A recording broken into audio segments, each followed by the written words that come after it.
Hi everyone.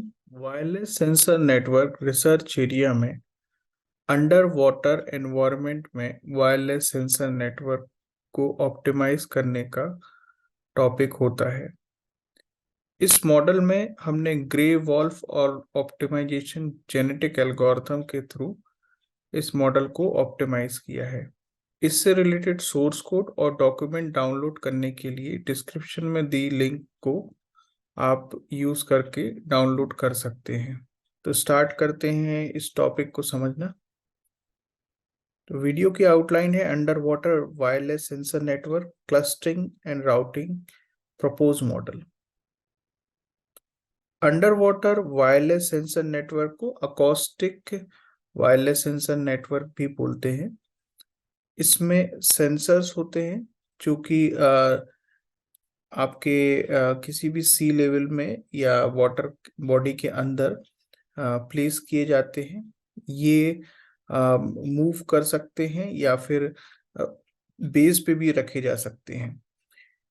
ये sensors अपना data एक बायो डिवाइस होगी जो कि उसको सेंड करेंगे और बायो डिवाइस बेस स्टेशन या सिंक नोड तक डेटा ट्रांसफर करेगा।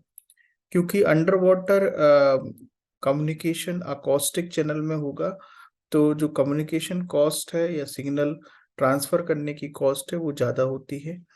तो यहाँ पर आपको ज़्यादा एनर्जी खर्च करनी होती है as compared to ground wireless sensor network.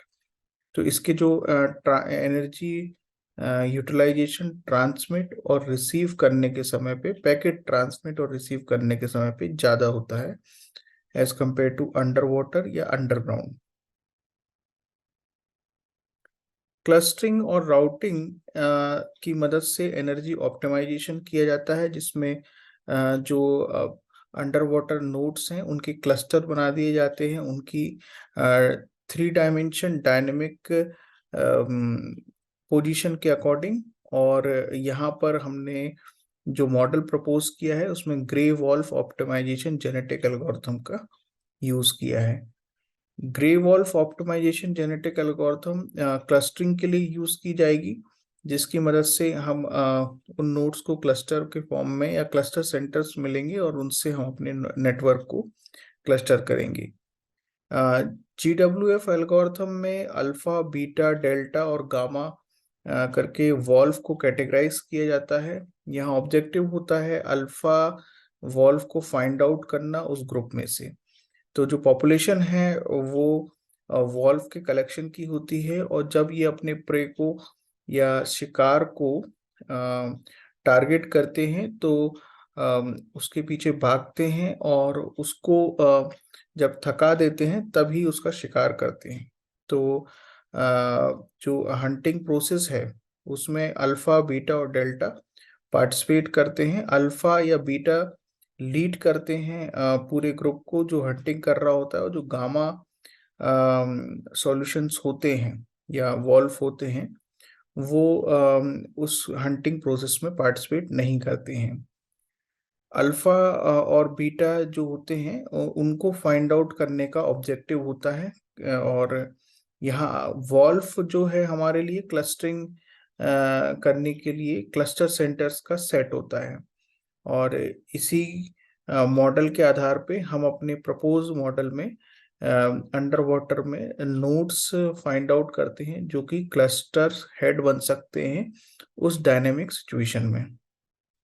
Routing के लिए हमने क्लस्टर हेड को अगले क्लस्टर हेड और फिर बायो या सिंक नोड तक डेटा ट्रांसफर करने के लिए बनाया है। तो यदि हम अपने प्रपोज मॉडल का फ्लो चार्ट देखें तो हम सबसे पहले under water wireless sensor network या अकॉस्टिक WSN नेटवर्क को बनाते हैं और उसके अकॉर्डिंग ट्रांसमिशन और रिसीविंग एनर्जी को कैलकुलेट करना, ये सारा वर्चुअल एनवायरनमेंट हम क्रिएट करते हैं।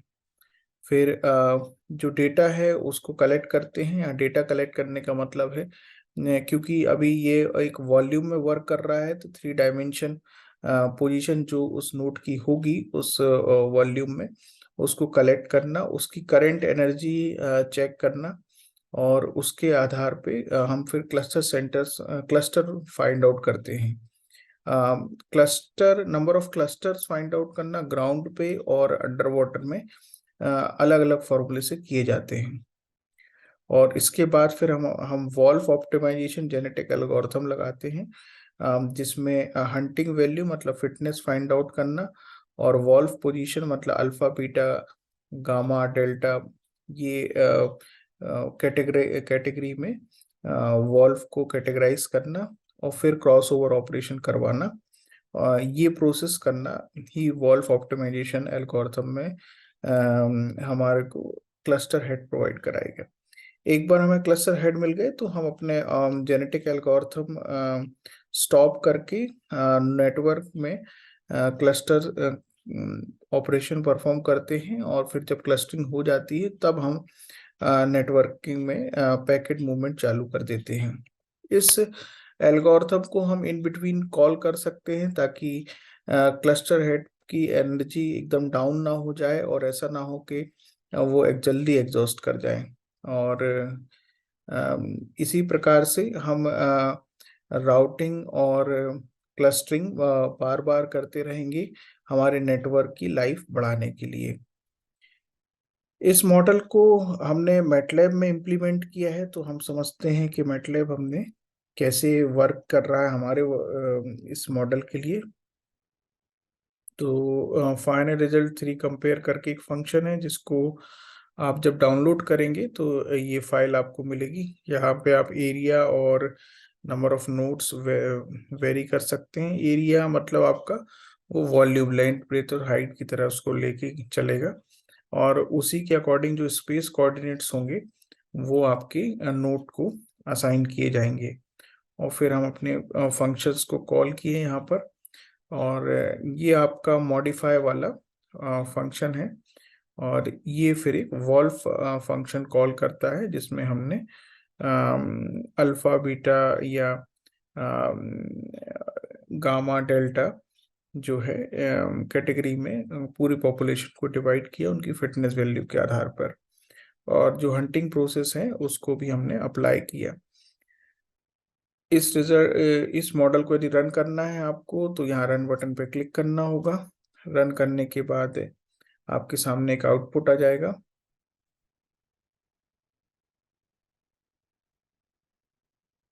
और ये number of node losses versus number of rounds में एक ग्राफ प्लॉट हो रहा है। इसके अलावा नंबर ऑफ पैकेट काउंट है, और एनर्जी लॉस या फर्स्ट नोड डिस्चार्ज, और आपका टोटल नंबर ऑफ राउंड्स, इस प्रकार के इवैल्यूएशन पैरामीटर, एग्जीक्यूशन टाइम, ये जो पैरामीटर्स हैं इनकी मदद से हम अपने मॉडल को एग्जिस्टिंग मॉडल से कंपेयर करते हैं, और इन्हीं के आधार पे हम अपना रिजल्ट सेक्शन बनाते हैं।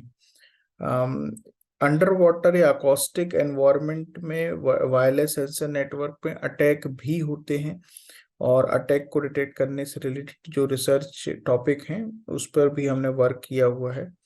और जो वायरलेस सेंसर नेटवर्क जो ग्राउंड पे या अंडरग्राउंड में वर्क करते हैं उस पर भी हमने वर्क किया है।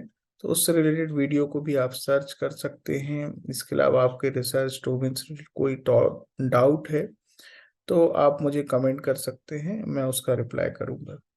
Thanks for watching.